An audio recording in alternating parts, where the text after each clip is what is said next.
Hi Lisa, do you think our partners must match our level of consciousness? Can a relationship work when one is not as aware as the other, or when one is following a spiritual path and the other not? So David, is it you that's more advanced than your partner, or your partner is more advanced than you?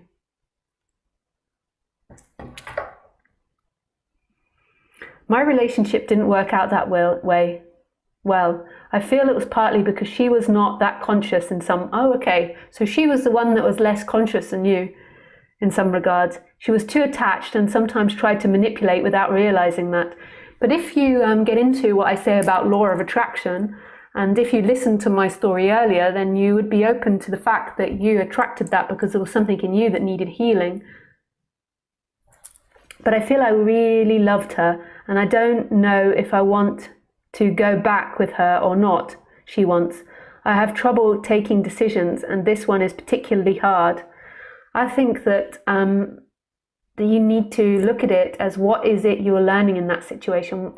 Like on the human level, what was that situation giving you? What were you calling from that situation? What did you want from that situation? What were you healing? Or this is where you need to ask. Like you're easily looking at, she wasn't as conscious as you, but why did you call her into your life? We all like to sit there innocently, like we're like, yeah, they weren't as conscious as me. And that's why, you know, the relationship didn't work out, and I don't know if I can go back to that.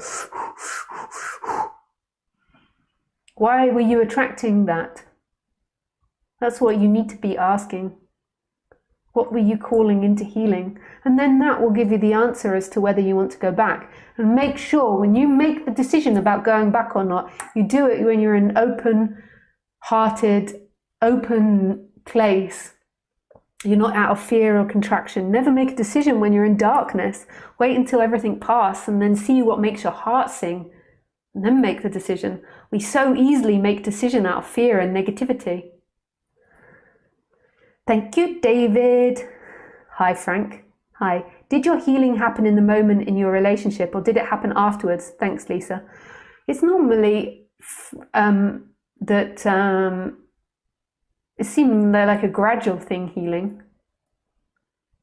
Like you begin to get perspective on it and it changes the system over time. But really everything's timeless, but in the apparent world, healing seems to be over time, but healing is an endless thing. Like expanding on the human is an endless thing. Like you're never going to come to an end to it. Like this hope about coming to the end of something is just your mind that's in opposites. So non-duality is right here, it's present, it's here, it's this. And then your mind is always like happiness is in an opposite. When does it end? When does it start? End, start, end, start, end, start, end, start, end, start, end, start, start, start, blah, blah, blah, blah, blah, blah, blah, blah, blah.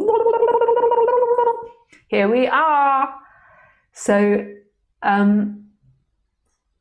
just be conscious of that.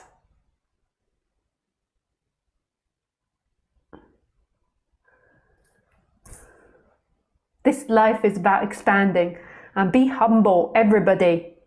I know it's hard if you don't have empathy to be humble, but even if you don't have empathy, try to reflect on the idea of being humble to the idea that everything is always expanding and you can always grow and heal and be more open on the human level. And when you really realize who you are, which is the absolute that's right here, then it's easier to surrender to that.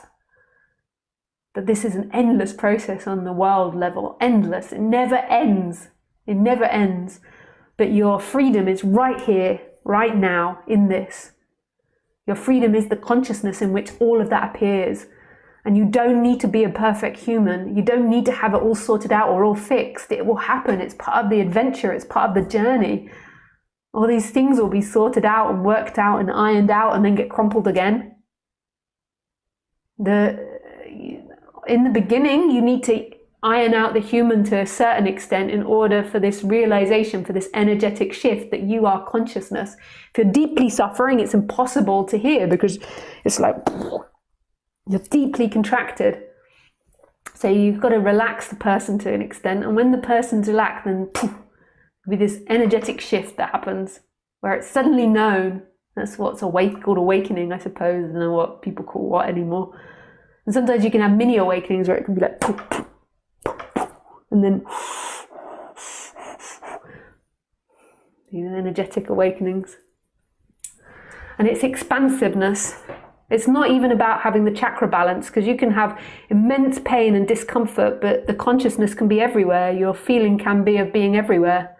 That's so hard to tell people who've never had energetic awakenings. Like, that people want things black and white, and they're like, look, you're even fucking liberated and you don't have any fucking problems and you're fucking in paradise all the time, or you're not. What are you telling me? That you can have this energetic shift and you can then still have problems? I don't like that, I can tell you. Well, that's the way it is. You can still trip over. I remember once I was speaking to someone. This is just when I'd started doing talks about non-duality, and in the beginning I'd just speak to like 1 or 2 people. And I was talking to this guy, and I was like really like lost in what I was telling him, like really serious with all my heart. And I didn't realize that we walked up to a wall, and so we're sort of walking along, and I'm telling him, you know, this is the nature of the universe, blah, blah, blah, blah, blah, blah, and I just went boom, right over the wall. That was very funny. I think in that moment he lost all his like respect for the guru or the teacher. Not that I'm a guru or teacher, but if he had any fake ideas about that. Okay, Valad, hi Lisa. Thank you for the time you offer with us. In conclusion, there is nothing we can do to realize we are this love. If it has to happen to us, it will just happen, right? Yeah, that awakening happens. On the human level, what you appear to do is sort of iron out the human and see all the bullshit that's there.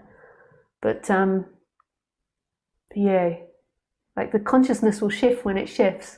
Anything will happen when it happens. None of it's in your control. It's all happening. And you don't need to make this a destination, like this idea of this energetic shift that I'm going to one day make it to. It's just your mind. You are already free. You are already Buddha in nature. Consciousness is already everywhere. Look, isn't it?